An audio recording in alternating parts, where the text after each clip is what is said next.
अपने पड़ोसी को कहो, जो कुछ मैं सुनने वाला हूँ, जो कुछ तू सुनने वाला है वो परमेश्वर की ओर से है। आमीन। रोमियो 10 उसकी 9 और 10 आयत को हम पढ़ेंगे। मेरी स्क्रीन पे हम उससे पहले इस वर्ड में पढ़ेंगे, उसके बाद हम एम्पलीफाइड में पढ़ेंगे। मैं चाहता हूं कि हम 2 वर्सेस, एक नए नियम से एक पुराने नियम से पढ़ें, और आपको बहुत ध्यान से, चाहे आप वॉलंटियर हैं, टीम हैं, बिलीवर हैं, आपको बड़े ध्यान से सुनना है जो मैं आज कह रहा हूं, क्योंकि अगर आप इसे नहीं सुनेंगे और नहीं समझेंगे, आप कंप्लेन करते रहेंगे परमेश्वर को।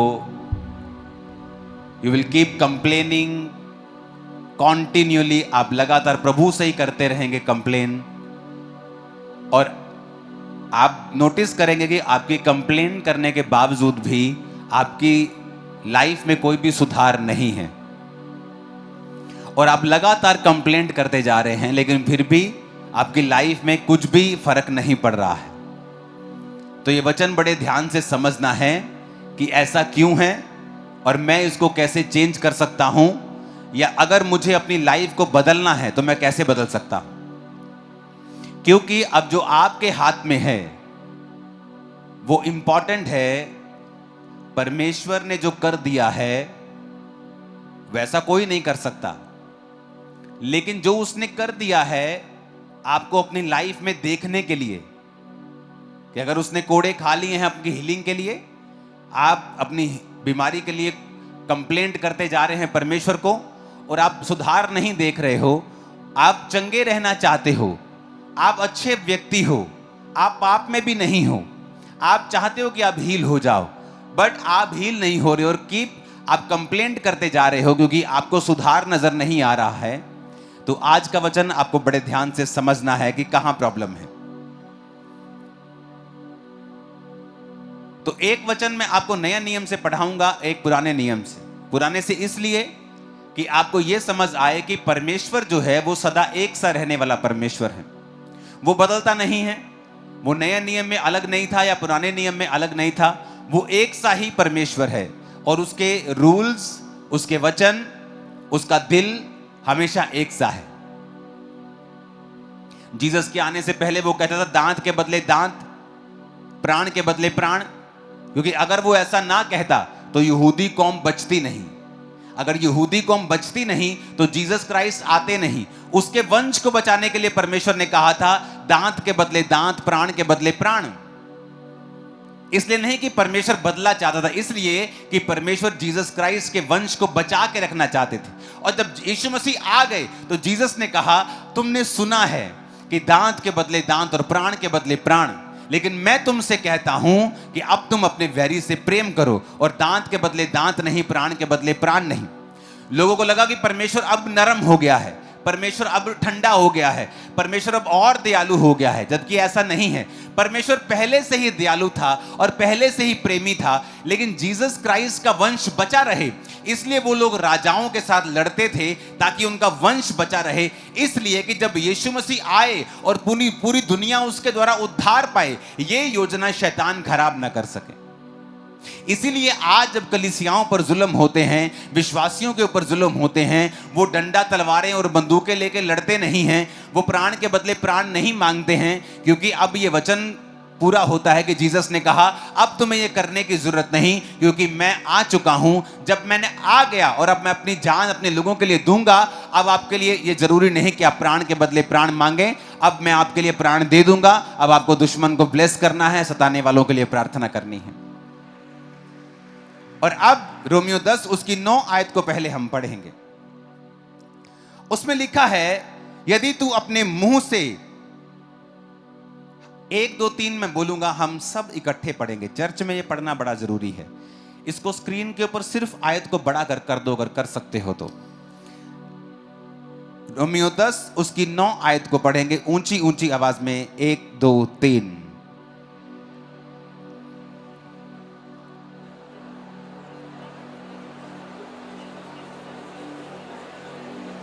बिना हिले भी कर सकते हो तुम लोग, बिना हिले भी कर सकते हो। फिर से पढ़ेंगे, 1 2 3। कि यदि तू अपने मुंह से यीशु को प्रभु जानकर अंगीकार करे और अपने मन से विश्वास करे कि परमेश्वर ने उसे मरे हुओं में से जिलाया, तो तू निश्चय उद्धार पाएगा। वेरी इंपॉर्टेंट, कितना सिंपल वर्ड है ये, वेरी सिंपल। लोग ऐसे ही पढ़ देते इसको। उसमें लिखा है that if thou shall confess, कि अगर तू अपने मुंह से यीशु को प्रभु जानकर अंगीकार करे और अपने मन से विश्वास करे कि परमेश्वर ने उसे मरे हुओं में से जिलाया, तो तू निश्चय उद्धार पाएगा। लिखा है thou shall be saved, तू निश्चय उद्धार पाएगा। यूनानी भाषा का 4982वां शब्द, इसको ओपन करेंगे। आपकी स्क्रीन पे है, जिसका मतलब है सोजो। अपने पड़ोसी को बोलो सोजो। इसका मतलब है to save, deliver, protect, heal, preserve, do well, be whole. Jesus ने कहीं कहीं कहा है बी मेड होल, यानी तू वैसा ही हो जाए जैसा तुझे बनाया गया था। ओ पास्टर जी, मेरे कान में बड़ा प्रॉब्लम चल रहा है। क्या हुआ? वो जो कान की नस होती है ना, उसमें से सुनना बंद हो गया है। अब डॉक्टर बोलते हैं कि पर्दा ठीक है लेकिन नस ही खराब है, इसका कोई ऑपरेशन नहीं हो सकता, कुछ नहीं हो सकता। बी मेड होल, जैसा तुझे बनाया था वैसा हो जा। हाँ, अब सुनने लगा है, मैं उस होल की बात कर रहा हूं। बी मेड होल यानी वैसा ही हो जा। सुनो ध्यान से, जब हम आधा अधूरा सुसमाचार देते हैं, हम बोलते हैं तू बचाया जाएगा, और पब्लिक को यह लगता है, कलीसिया को लगता है कि वो उद्धार की यानी आत्मिक मुक्ति की बात कर रहा है। वो सिर्फ यहां आत्मिक मुक्ति की बात नहीं कर रहा है। मैं जो बाइबल पढ़ रहा हूं, ये ओरिजिनल बाइबल है यूनानी भाषा की, जिसमें ओरिजिनल नया नियम लिखा गया था।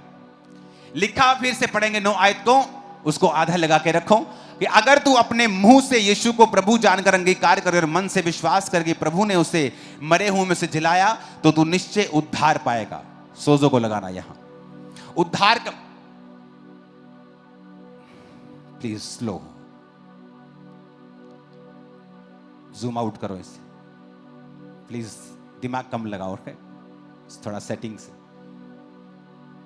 सोजो का मतलब है टू सेव, बोलो सेव, डिलीवर, प्रिजर्व, फिर सेव, डू वेल यानी तो अपनी जिंदगी में भला करे, बी मेक होल यानी तू कंप्लीट हो जाए, हील तू चंगा हो जाए, डिलीवर तू छुटकारा पाए। यानी जब परमेश्वर आपसे साल्वेशन की बात कर रहा है, उद्धार की बात कर रहा है, he is not only talking about your spiritual salvation, सिर्फ आपकी आत्मिक मुक्ति की वो बात नहीं कर रहा कि तू बेटा तू उद्धार पाएगा, स्वर्ग चला जाएगा। धरती पे जहां तू नरक काटता हो, धरती पे तुझे श्राप पड़े हो, तू बीमार हो, तू पूरी तरह से चारों तरफ से बीमारियों से, मुसीबतों से, परेशानियों से घिरा हुआ, मुझे कोई लेना देना नहीं है, मैं तुझे स्वर्ग लेके जाना चाहता हूं। अगर हमें यहां कुछ देखने को नहीं मिलता है, तो कौन गारंटी देता है कि ऊपर जाके स्वर्ग है? परमेश्वर आपको यहां पर अब भी जीवन देता है, वो आपको अनंत जीवन देता है। वो आपको यहां की बात कर रहा है। वो कह रहा है कि हां, मैं तुझे सेव करूंगा, लेकिन तुझे डिलीवर करूंगा, प्रोटेक्ट करूंगा। सोजो का मतलब है, इब्रानी भाषा, यूनानी भाषा का शब्द है साल्वेशन, उद्धार। मैं तुझे प्रोटेक्ट करूंगा, मैं तुझे सुरक्षित करूंगा, मैं तुझे डिलीवर करूंगा, मैं तुझे चंगा करूंगा, तू अच्छा करेगा। Do well, you will do well in your business, तुम अपने बिजनेस में अच्छा करोगे, तुम अपने कैरियर में अच्छा करोगे। बी मेक होल, तुम कंप्लीट हो जाओगे, तुम पूरे हो जाओगे। जो अधूरी चीजें हैं तुम्हारी लाइफ में, वो खत्म हो जाएंगी।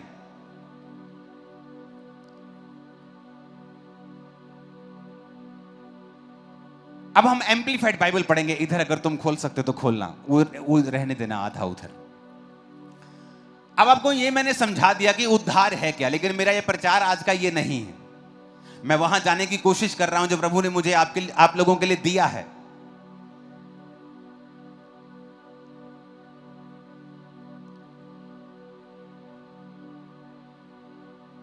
9 आयत को हम पढ़ेंगे फिर से।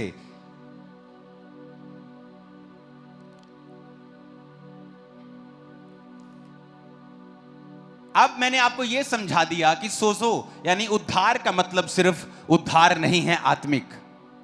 उसका पहला मतलब है टू सेव यानी आत्मिक उद्धार। फिर कहता है डिलीवर छुटकारा, प्रोटेक्ट सुरक्षा, हील चंगियाई, प्रिजर्व सुरक्षित करना, फिर सेव सेल्फ डू वेल अच्छा करना, बी में खोल कंप्लीट हो जाना। यह है कंप्लीट उद्धार। क्योंकि हमारा परमेश्वर सिर्फ बातें करने वाला परमेश्वर नहीं है। उसने आदम को बनाया, गार्डन में रखा, काम करने दिया, उसने आपके हाथों को कमाने की शक्ति दी। सब कुछ परमेश्वर का बनाया हुआ है, सिस्टम उसका बनाया हुआ है। तो वो चाहता है आपके बच्चे अच्छे हों, कंप्लीट हों, होल हों, प्रोटेक्ट रहें, सुरक्षित रहें। आपके बिजनेस, आपकी लाइफ, आपकी फैमिली, आपकी मेंटल लाइफ। लोग कहते हैं प्रभु का मेरी मेंटल लाइफ से क्या, प्रभु को कोई है कंसर्न? Very much concern.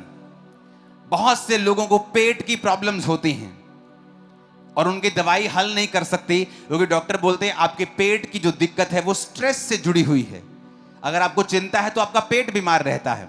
और जीसस क्राइस्ट ने बाइबल में कितने सैकड़ों बार लिखा है, मत डर, यानी कोई स्ट्रेस ना ले क्योंकि मैं तेरे साथ हूं। क्यों लिखा उसने? ताकि तुम्हें कोई स्ट्रेस ना रहे कभी भी और तुम कभी बीमार ना पड़ो।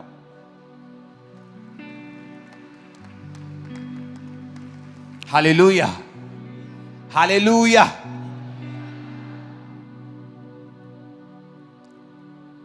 पिछले दिनों की स्टडी के दौरान मुझे मालूम हुआ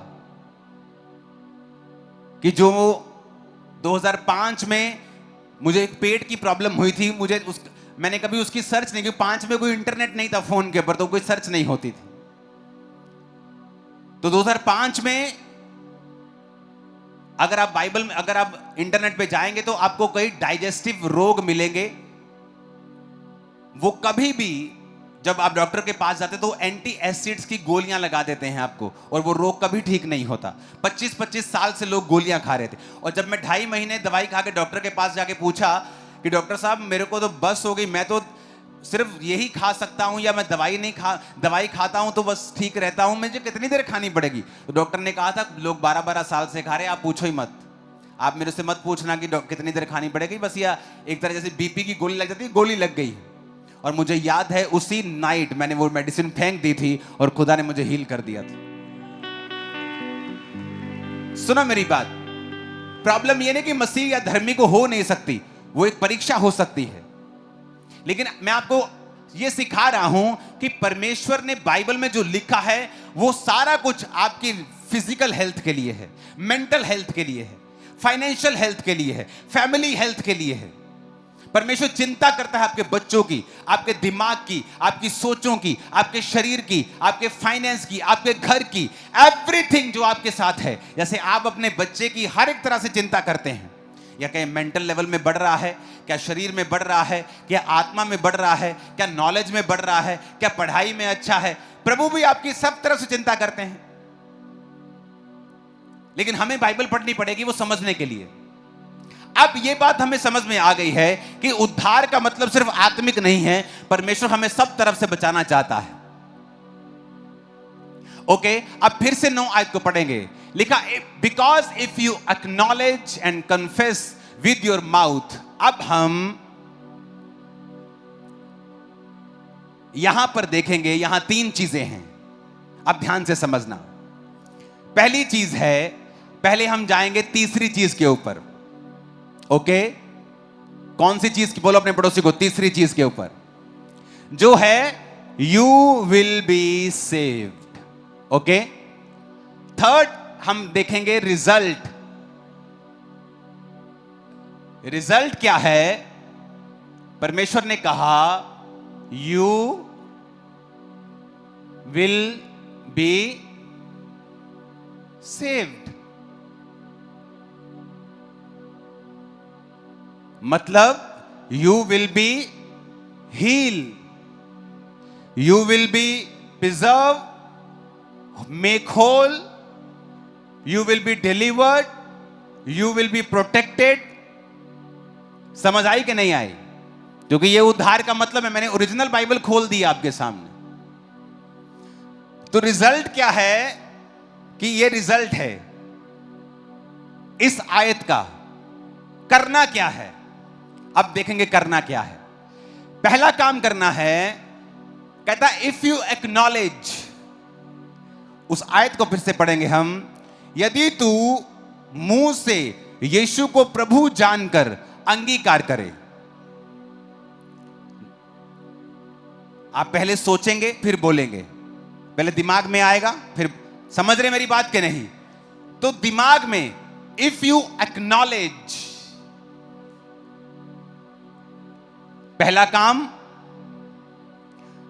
विश्वास करना कि यीशु ही प्रभु है। एक्नॉलेज। दूसरा काम उसने कुछ कहा है, कहता and confess with your mouth. लोगों को लगता है कि विश्वास कर लिया ना मैंने अंदर, खत्म काम। काम खत्म नहीं हुआ। पहला काम है विश्वास करना। दूसरा काम है मुंह से बोलना। रिजल्ट आ जाएगा, तुम चंगे हो जाओगे, प्रिजर्व हो जाओगे, डू वेल, मेक होल। बड़े ध्यान से समझने की जरूरत है। अब प्रॉब्लम यह है कि जब लोग बीमार हैं, मान लो हम ये केस लेते हैं हील वाला, कि लोग बीमार हैं, ओके, क्या तुम प्रभु पे विश्वास करते हो? हां। क्या तुम अंगीकार करते हो? हां, मैं यीशु को यीशु कहता हूं। नो नो नो, ये उसने फॉर्मूला दिया है। ये वचन फॉर्मूला है। रोमियो 10 उसकी 9 आयत एक फॉर्मूला है। फॉर्मूला क्या है? कि जो तुम्हें चाहिए उस पर विश्वास करना। अब आगे पढ़ो, ये देखो क्या लिखा है।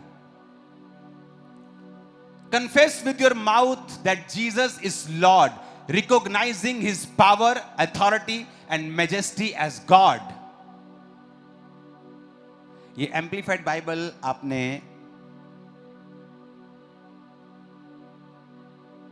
अलग खोली है, मेरे पास अलग है, इसका अलग वर्जन है जिसमें लिखा है, उस इंग्लिश के वर्ड को पढ़ेंगे हम, अधेर टू, और उसे स्क्रीन पे दिखाएंगे। अब ध्यान से समझना। पहला काम कहता एक्नॉलेज। अपने पड़ोसी को बोलो, पहला काम है विश्वास करना। अब मैं एक वचन आपके लिए पढ़ूंगा, इब्रानिया 10 उसकी 23 आयत को पढ़ूंगा, स्क्रीन पे देखो। कहता आओ हम अपनी आशा के अंगीकार को दृढ़ता से थामे रहें। कहता आओ हम अपने आशा का अंगीकार, मेरी आशा। एक व्यक्ति बीमार है, वो आशा करता है चंगाई की। कहता आओ चंगाई की उस आशा के अंगीकार को, सिर्फ आशा को नहीं, दिमाग में सिर्फ विश्वास है और तुम चर्च आ रहे हो, कहता ये काम नहीं बनेगा तुम्हारा। कहता आशा के अंगीकार को दृढ़ता से थामना है। अंगीकार कैसे करोगे? जिस मुंह से तुम गालियां निकालते हो, पड़ोसी से लड़ते हो, चुगलियां करते हो, चिकड़ चिकड़ पै पै पै पै पै करते हो, कहता उस मुंह को मेरे अंगीकार के लिए अगर इस्तेमाल करोगे, हील भी हो जाओगे, डिलीवर भी हो जाओगे, डू वेल, मेक होल, तुम कंप्लीट भी हो जाओगे, सुरक्षित भी हो जाओगे। कहता आओ हम अपनी आशा के अंगीकार को दृढ़ता से थामे रहें। जीसस क्राइस्ट पहाड़ के एक पेड़ के पास के जाते हैं और पेड़ पे फल नहीं होता। यीशु कहते सूख जा, तेरा फल आज के बाद कोई ना खाए। शाम को जब सुबह को चेले वहां से आ रहे होते हैं तो कहते प्रभु जिस पेड़ को तूने श्राप दिया वो सूख गया। प्रभु उनसे एक बात कहते हैं, मरकुस 11 उसकी 23 आयत, यीशु ने कहा मैं तुमसे कहता हूं, जो कोई इस पहाड़ से कहे तू उखड़ जा और समुद्र में जा पड़े, अपने मन में संदेह ना करे वरन प्रतीति करे कि जो कहता हूं हो जाएगा, वो उसके लिए वही होगा। फिर से पढ़ो इस आयत को, बोलो अपने पड़ोसी को कि जो कोई इस पहाड़ से कहे, पहाड़ को देखकर सोचे नहीं, उसे कहे।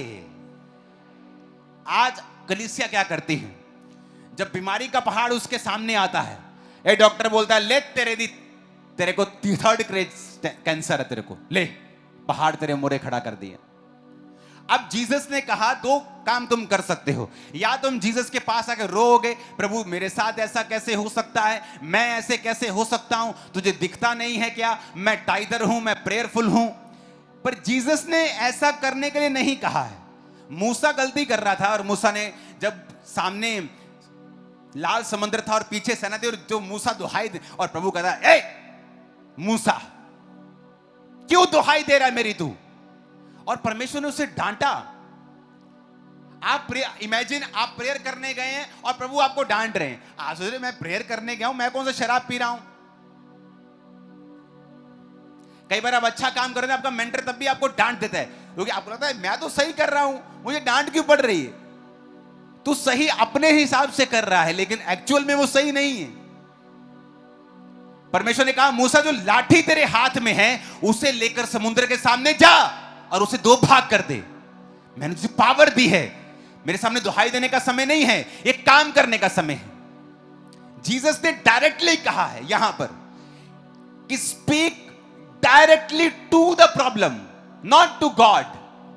कि जब प्रॉब्लम तेरे सामने आए तो मुझसे नहीं कहना है, प्रॉब्लम से बात करनी है।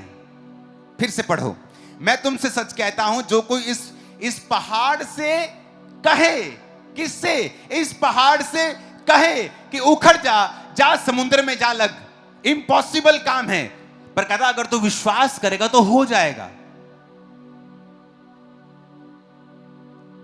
अगर तू मुंह से अंगीकार करेगा तो, अपने पड़ोसी को बोलो अगर तू मुंह से अंगीकार करेगा तो हो जाएगा, हो जाएगा यीशु मसीह के नाम में। आप मेरी बात समझ रहे कि नहीं? जीसस ने कहा, रोमियो 10, फिर उसकी 10 को पढ़ेंगे, अभी 9 को नहीं। उसने कहा धार्मिकता के लिए मन से विश्वास।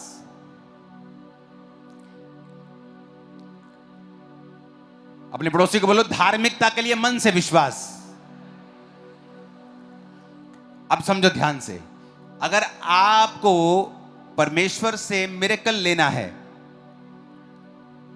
आपको पहली बात प्रभु पे भरोसा रख, अपने शब्दों पे भरोसा नहीं रखना कि मैं शब्द बोलूंगा तो हो जाएगा। No no no no no, आपका भरोसा परमेश्वर के ऊपर है।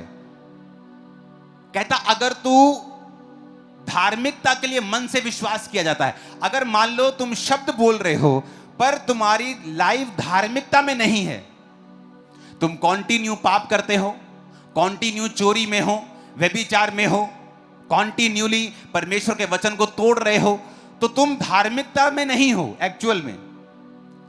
पहले तुम्हें धार्मिकता के लिए मन से विश्वास किया जाता है। वो मन का विश्वास चंगाई के लिए भी हो सकता है, छुटकारे के लिए भी हो सकता है। आपने एक वचन पढ़ा, परमेश्वर ने लिखा है कि नीति वचन में आप मान लो ऐसे ही बाइबल पढ़ रहे थे, मान लो आप में से किसी को या हम में किसी को नहीं, मान लो किसी और को किसी हड्डी का रोग है, हाँ, आपने वचन आप पढ़ रहे हैं, वो वचन में लिखा अपनी दृष्टि में बुद्धिमान ना होना, यहोवा का भय मानना, बुराई से अलग रहना, ऐसा करने से तेरा शरीर भला चंगा और तेरी हड्डियां पुष्ट रहेंगी। आप कहेंगे हड्डियां पुष्ट रहेंगी? परमेश्वर तो कह रहा है हड्डियां पुष्ट रहेंगी। मेरी तो हड्डियां कड़कड़ कड़कड़ कर रही हैं, हड्डियां कैसे पुष्ट हैं? तो परमेश्वर ने जो कहा है ये उसकी विल है, ये उसकी इच्छा है कि आपके साथ हो, और उसने उस इच्छा के लिए क्रूस के ऊपर जान दे दी है। और अगर आप चाहते हैं कि ये इच्छा आपकी लाइफ में पूरी हो, तो आपको पहले मन से विश्वास करना पड़ेगा, एक्नॉलेज करना पड़ेगा। फिर 9 आयत को आएंगे। बिकॉज इफ यू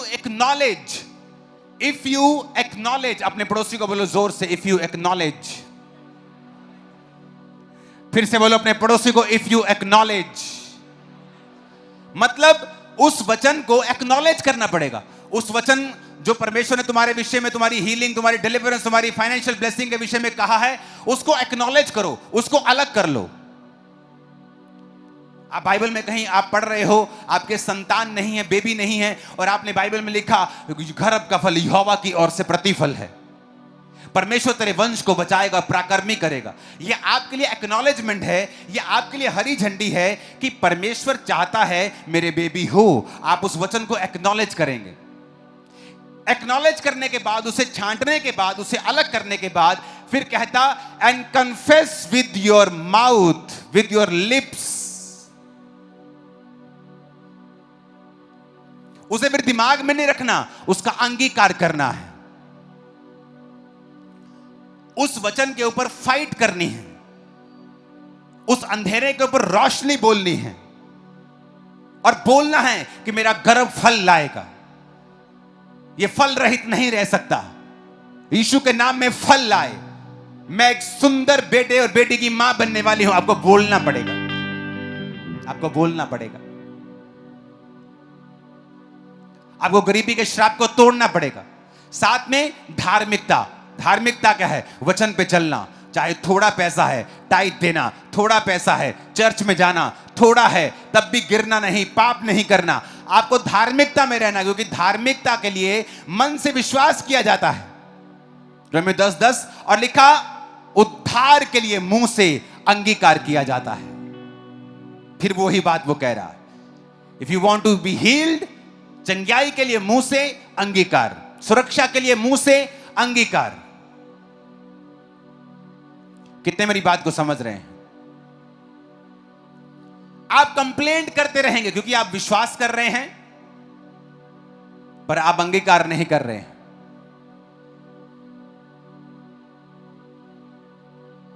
आपका अंगीकार ऐसा है, चर्च में यीशु के नाम में चंगे हो जाओ, तुम चंगे हो चुके हो, आमीन। जैसे आप घर जाएंगे, ओ मेरा बहुत बुरा हाल है, मेरा बहुत बुरा हाल है, मेरी टांगे दर्द कर रही, बहुत बुरा हाल है। आपका अंगीकार एक सा ही है। अगर आप राजा के बच्चे हैं तो यहां भी राजा के बच्चे हैं, और जब घर चले जाएंगे तब भी राजा के बच्चे हैं। हमारा अंगीकार जैसा है वैसा ही प्रभु कहता है तुम्हारे साथ होगा, क्योंकि उद्धार के लिए मुंह से अंगीकार किया जाता है। और अगर बीमारी लेनी है तो भी मुंह से अंगीकार ही करना पड़ेगा। मैंने अपनी लाइफ में टैलेंटेड लोग देखे हैं, वेरी टैलेंटेड, अन्य जाति होने के बावजूद भी मसीहियों जितने, कईयों मसीहियों से भी ज्यादा वफादार, पैसे में चोरी नहीं करते। मैंने अन्य जाति के लोग देखे, ना चोरी करते हैं, समझदार, पढ़े लिखे, लेकिन बिजनेस कामयाब नहीं हुआ। क्यों? क्योंकि वो जानते नहीं कि उनके मुंह में ताकत है। जब भी कोई बोलता है क्या हाल चाल है, कोई पैसा ना मांग ले, यार मंदा चल रहे हैं, क्या हाल है यार, बहुत काम खराब चल रहा है, पैसे ही नहीं। उनको वो झूठ बोल रहे, उनको लगता है कि शायद ये बोलने से लोग हमसे पैसा मांगने से दूर रहेंगे, पर वो अपनी लाइफ के ऊपर कर्ज डाल रहे हैं। क्योंकि आपको अगर उद्धार के लिए अंगीकार करना है तो बीमारी और शैतान के अटैक के लिए भी आपको मुंह से अंगीकार ही करना है। जब आपके हाथ में तलवार है, आपके हाथ में चाकू है, तो चाकू को नहीं पता कि उसको आलू काटना है कि गर्दन काटनी है। वो आलू भी काट सकता है और गर्दन भी काट सकता है। ये तो चलाने वाले के ऊपर निर्भर करता है कि उसको आलू काटना है कि गर्दन काटनी है कि उंगली काटनी है। तो जीसस ने ये कह दिया है कि because if you acknowledge and confess with your lips, यानी दो चीजें तुम्हें करनी है, एक्नॉलेज करना है, कन्फेस करना है, और रिजल्ट आ जाएगा, you will be saved. Result आ जाएगा। आप गरीबी के श्राप के नीचे हैं, आपको एक्नॉलेज करना है कि जीसस ने कहा मैं कंगालों को सुसमाचार सुनाने के लिए आया हूं। तो फिर कंगालों को सुसमाचार क्या है? अगर कंगाल ने कंगाल ही रहना है तो फिर उसके लिए थोड़ी सुसमाचार है। आप किसी कंगाल को जाके बोले तो कंगाल ही रहेगा लेकिन हेवन चला जाएगा, और बोलेगा ठीक है लेकिन यहां क्या करूंगा। जीसस ने कहा अगर हम अंधे को जाके बोलें कि तू अंधा ही रहेगा लेकिन स्वर्ग चला जाएगा। परमेश्वर ने कहा जाओ अंधों को आंखें दो, लंगड़ों को चलाओ, कंगालों को सुसमाचार दो कि जीसस तुम्हारे लिए कंगाल बना ताकि तुम्हारे कंगाल पुणे के श्राप को सदा के लिए खत्म कर सके। अब तुम्हें कंगाल रहने की जरूरत नहीं है। अब मेरा अंगीकार क्या है? पहले एक्नॉलेजमेंट। क्या एक्नॉलेजमेंट? कि जीसस मेरे लिए कंगाल हुए, वो मेरे लिए आए। मैं पहले एक्नॉलेज करूंगा, पहले दिमाग में बिठाऊंगा कि मेरी ये कंगाल पुणे के लिए परमेश्वर ने मेरा काम कर दिया है। उसके बाद मैं अपने मुंह से अंगीकार करूंगा रोज, चाहे घर में 4 बर्तन हो, सिर्फ वो भी आपने सामने से जाके रखे, सिर्फ 4 बर्तन आपके पास, लेकिन आपका मुंह का अंगीकार यही होगा, आई एम सुपर ब्लेस्ड, मैं आशीषित हूं, मैं आगे बढ़ रहा हूं, मेरा परिवार आगे बढ़ रहा है। परमेश्वर मेरे लिए कंगाल हुआ कि मैं श्राप से सदा के लिए आजाद हो सकूं। आपको कोई पूछेगा भाई कैसे हो? मैं सुपर ब्लेस्ड हूं, मैं आगे बढ़ रहा हूं। और आप देखना जो आप बोलते रहेंगे आपकी लाइफ में वैसा होना शुरू हो जाएगा और आप हैरान होंगे, क्योंकि 2 काम आपने करने हैं और तीसरा खुदा ने करना है। तो जीसस ने कहा पहला काम है speak directly to the problem. जब मुश्किल आए तो डायरेक्ट मुश्किल से बात करनी है। जीसस की तरफ रोते हुए कंप्लेंट करते हुए नहीं आना है। यीशु मसीह जा रहे नाव में, तूफान आ गया और चेले जब नाव डूबने लगी तो यीशु को उठा के कंप्लेंट करते, कहता तुझे मालूम नहीं गुरु, क्या तुझे चिंता नहीं हम डूबे जाते हैं? और जीसस उठ के उनको ये नहीं कहते कि हाँ हाँ पुत्र मैंने तेरी बहुत चिंता। जीसस उसको डांटते हैं और बोलते हैं हे अल्प विश्वासियों, का तुम्हें अब तक विश्वास नहीं? कहते हैं हम डूब रहे हैं, हम यीशु को पुकार रहे हैं, हम तो जीसस के पास है, हम कौन सा किसी इंसान को आवाज लगा रहे हैं या किसी बेड़ी का इंतजाम कर रहे हैं या जैकेट्स का इंतजाम कर रहे हैं? हम तो जीसस के पास कह रहे हैं कि हमें बचा, और जीसस तब भी नाराज है हमसे। और जीसस कहते हैं हाँ तुम अल्प विश्वासी हो। और जीसस उठते हैं और बोलते हैं शांत रहे और थम जा, और सारा पानी शांत और थम जाता है। यानी जीसस ये एक्सपेक्ट कर रहे थे कि जो मैं कर रहा हूं तुम क्यों नहीं कर रहे हो, तुम खुद क्यों नहीं कर रहे हो, तुम मुझे क्यों कह रहे हो, तुम मुझे कैंसर के बारे में क्यों बता रहे हो, मुझे पता है। तुम मुझे बीमारी और इस प्रॉब्लम के बारे में, डिप्रेशन के बारे में क्यों बता रहे हो, मुझे पता है। तुम्हारा विश्वास कहां है? Speak direct to the problem. सीधा अपनी प्रॉब्लम से बात करो। कितने मेरी बात को समझ रहे हैं? Hallelujah, hallelujah.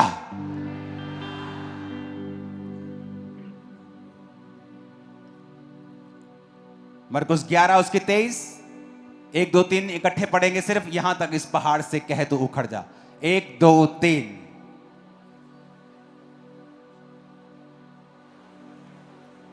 फिर से पढ़ेंगे क्वायर के साथ। 1 2 3। जो कोई इस पहाड़ से कहे तू उखड़ जा और समुद्र में जा पड़, और अपने मन में संदेह ना करे, वरन प्रतीति करे कि जो कहता हूं वह हो जाएगा, तो उसके लिए वही होगा। आमीन। अब दूसरा कुरिन्थियों 4 उसकी 13 आयत में लिखा है, इसलिए कि हम में वही विश्वास का आत्मा है जिसके विषय में लिखा है मैंने विश्वास किया इसलिए मैं बोला। बोलो पड़ोसी को, इसलिए मैं बोला क्योंकि मैंने विश्वास किया। अतः हम भी विश्वास करते हैं इसीलिए बोलते हैं। ऊंची आवाज में बोलो आमीन। यानी अगर आप बिलीवर हैं और विश्वास करते हैं तो आप क्या करेंगे? फिर क्या करेंगे? ऊंची आवाज में सुना नहीं, क्या बोले? क्या करेंगे? क्या करेंगे? आप बोलेंगे, आप बोलेंगे। वर्ड्स, वर्ड्स आप सोचेंगे नहीं ये पहाड़ उखड़ेगा कि नहीं उखड़ेगा, ये प्रॉब्लम जाएगी कि नहीं जाएगी। आप अपनी जगह अड़े और खड़े रहेंगे, और वही गवाही के साथ आते हैं जो अड़े और खड़े रहते हैं। अब पुराने नियम की एक आयत पढ़ते हैं हम, एक करेक्शन भी करेंगे साथ और उसके पढ़ेंगे भी। यहोशू 1 उसकी 5 से लेकर 9 आयत। यहोशू 1 उसकी 5 से लेकर 9 आयत।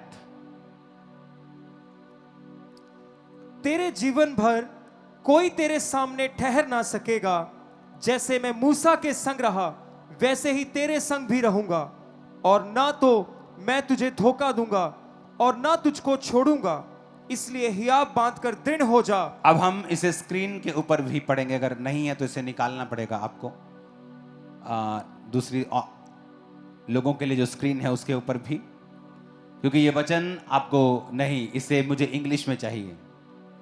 यहां पर एक वचन को आपको बड़े ध्यान से स्टडी करना पड़ता है। अगर आप मेरे इधर ईस्टवर्ड बाइबल में निकाल सकते हैं, उसको निकालेंगे हम। पहला यहोशू 5 उसकी सिर्फ 8 आयत को, उसको लेकिन ईस्टवर्ड में निकालेंगे, यानी पुरानी इब्रानी भाषा में। ये यूनानी में नहीं है, पुराना वचन नया यूनानी में है। पुराना टेस्टामेंट जैसे हम ओल्ड टेस्टामेंट कहते हैं, वो इब्रानी भाषा में लिखा गया था। उसकी हम 1 अध्याय के 8 आयत को पढ़ेंगे। अब यहां पर परमेश्वर ने कहा है कि मैं तेरे संग रहूंगा। जैसे मूसा जब मर गया, खुदा के पास चला गया, तो परमेश्वर ने यहोशू को चुना और यहोशू को वायदा किया कि तू अब दृढ़ हो जा, अब तुझे मेरा काम करना है, कोई जीवन भर तेरे सामने ठहर नहीं सकेगा। यह बड़ी एक जबरदस्त लाइन है कि कोई भी जीवन भर तेरे सामने ठहर नहीं सकेगा, यानी तेरे सारे दुश्मन निराश होंगे, सदा हारेंगे तुझसे।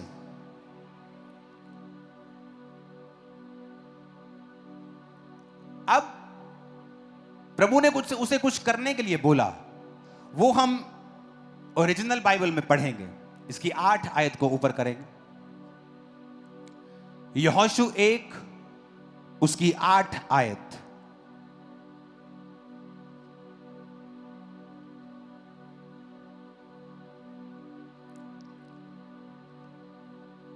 उसकी 8 आयत को निकालेंगे, ये 5 तक है। अपने स्क्रीन पे आप देखेंगे, वो बस ये बेस्ट है, ये जो स्क्रीन पे आपके आया है देखो। नीचे हिंदी में क्या लिखा है? व्यवस्था की ये पुस्तक तेरे चित्त से कभी ना उतरने पाए। फुल स्क्रीन पे देखेंगे इसको। और लेकिन ओरिजिनल भाषा में क्या लिखा है? The book of the law shall not depart out of thy mouth. Mouth के इन दोनों शब्दों को खोलेंगे, अगर आप खोल सकते हैं तो। कहता हिंदी में जब पढ़ते कहता चित्त से, चित्त नहीं है एक्चुअल में, रियल वचन लिखा है माउथ, स्टोमा। रियल वचन है स्टोमा। ये आपने कौन सा खोला है? 4482। ओके, 6310 वाला खोलो, इब्रानी भाषा का। अब इसे ध्यान से समझना कि आपको मैं ये बता रहा हूं कि परमेश्वर नए नियम में और पुराने नियम में दोनों जगह सेम था। नीचे की स्क्रीन के ऊपर आप वही आयत को देखेंगे, हिंदी इंग्लिश में इकट्ठा, जैसे पहले हम देख रहे थे।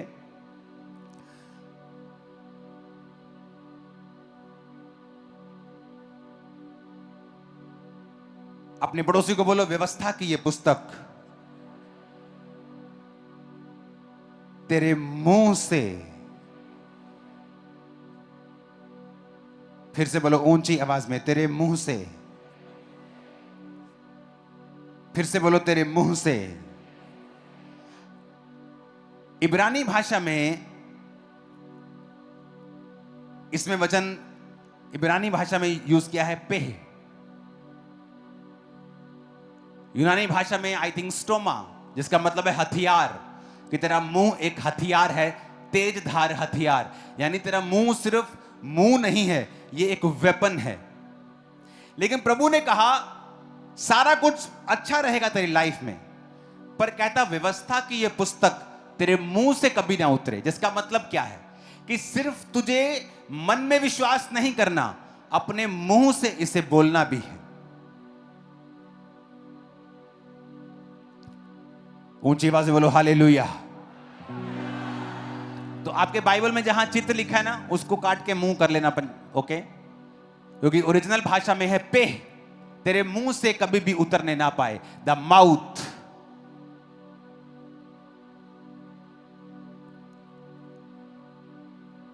छह 6310 शब्द, माउथ, तेरा मुंह। The book of the law यानी बाइबल शैल नॉट डिपार्ट, तेरे माउथ से अलग ना हो, डिपार्ट ना हो। व्यवस्था की ये पुस्तक तेरे मुंह से अलग ना हो। तेरे दिल में है धार्मिकता के लिए मन से विश्वास, उद्धार के लिए मुंह से अंगीकार किया जाता है। आपको अंगीकार करना है। आपका बच्चा एवरेज है, आप अंगीकार करेंगे सिर पे हाथ रख के, तो बेस्ट रिजल्ट देने वाला है, तो बेस्ट ऊंचाई पे जाने वाला है। अंगीकार, आपके वचन वही कर देंगे जो आप बोलेंगे। आप एक कदम चल नहीं सकते, अपने घुटनों पे हाथ रख के रोज अंगीकार करेंगे, उसके कोड़े खाने से मैं चंगा हो चुका हूं, मैं चलूंगा ही नहीं, मैं दौड़ूंगा, मैं दौड़ूंगी, रोज अंगीकार करेंगे। आप प्रॉब्लम लेकर खुदा से बात कर रहे हैं और खुदा आपसे नाराज होता है। उसने कहा है, बाइबल में लिखा है, speak directly to the problem. पहाड़ से कहे मेरे पास आ और बोल कि पिता पहाड़ को हटा दे, तो मैं पहाड़ को हटा दूंगा, ऐसा नहीं लिखा है। उसने कहा है जब तू समुद्र पहाड़ से कहे कि जाओ और उखड़ जाओ और समुद्र में जा पड़, ऐसा हो जाएगा। अंगीकार, बोलो अपने पड़ोसी को अंगीकार। ऊंची आवाज में बोलो अंगीकार। फिर से बोलो ऊंची आवाज में, आमीन।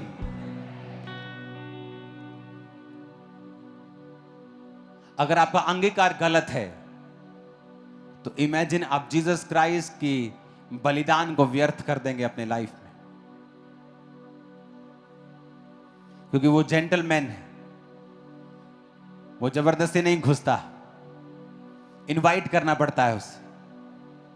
अंगीकार का मतलब है इनवाइट करना। अंगीकार आप तभी करेंगे जब उस वचन को एक्नॉलेज करेंगे, जब उस वचन को आप मानेंगे, विश्वास करेंगे, तो आपके लिए वो धार्मिकता ठहराई जाएगी। जब आप एक्नॉलेज कर लेंगे, आप अंगीकार करेंगे। जब आप अंगीकार करेंगे, वो वचन आपकी लाइफ में पूरा होना शुरू हो जाएगा। आपका विश्वास बोले गए वचनों के ऊपर नहीं है, आपका विश्वास परमेश्वर के ऊपर है। आप परमेश्वर की इच्छा के साथ साथ चल भी रहे हैं, आप पाप में नहीं हैं। ऊंची आवाज से बोलो हालेलुया।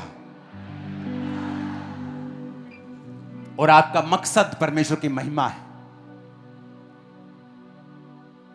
आपका मकसद ये नहीं है कि जब मैं चंगा हो जाऊंगा ना, अब तो मुझे यार आधा घंटा लगता है ठेके पे जाने में, घर से निकलता हूं आधा घंटा लगता है यार, धीरे धीरे जाना पड़ता है ठेके पे। जब मैं ठीक हो जाऊंगा ना, भाग भाग के जाया करूंगा। 5 मिनट में भाई साहब ठेके पे, 10 मिनट में पौवा अंदर, तो अद्धे घंटे जब जरूर च। हाँ, इसका मतलब मकसद गलत है। जब कहता मकसद गलत है तो बोला गया और विश्वास फिर काम नहीं आता। मकसद सही होना चाहिए कि प्रभु मैं विश्वास करता हूं, दूसरा उसके साथ चलना, उसकी इच्छा में रहना और अंगीकार करना। और मकसद, प्रभु अगर तू मुझे चंगा करता है, मैं गवाही दूंगा, पवित्रताई में चलूंगा, तेरी सेवा करूंगा। मकसद, आमीन। इस वचन को दोबारा जरूर सुनना घर जाके, और कोशिश करना इसे रोज सुनना कुछ दिन, जब तक ये आपकी आंतड़ियों में घुस नहीं जाता। फिर आप प्रभु को कंप्लेंट करना बंद कर देंगे, प्रभु तू ये क्यों नहीं कर रहा, ये क्यों नहीं कर रहा। आप समझ जाएंगे अब मुझे करना है, एक्नॉलेज करना है, उस वचन को ढूंढना है जिसकी मुझे जरूरत है, विश्वास करना है, अपनी जिंदगी को सही रख के परमेश्वर के साथ चलना है, उसके मकसद प्रभु की महिमा करना होना चाहिए, फिर अंगीकार करना है और करते रहना है। उसका काम फिर अगला उसका काम है। कहता है यू विल बी सेव्ड, तुम उद्धार पाओगे, तुम चंगे हो, तुम सुरक्षित हो, तुम सुरक्षित हो, तुम डिलीवर हो, तुम भी मेड पूरे कंप्लीट हो। आमीन ऊंचे वाला चाहिए चर्च, आमीन ऊंचे वाला चाहिए चर्च। तुम कंप्लीट हो जाओ, चंगे हो जाओ, आत्मिक बचाए जाओगे, शारीरिक चंगे हो जाओ, मानसिक चंगे हो जाओ। आमीन।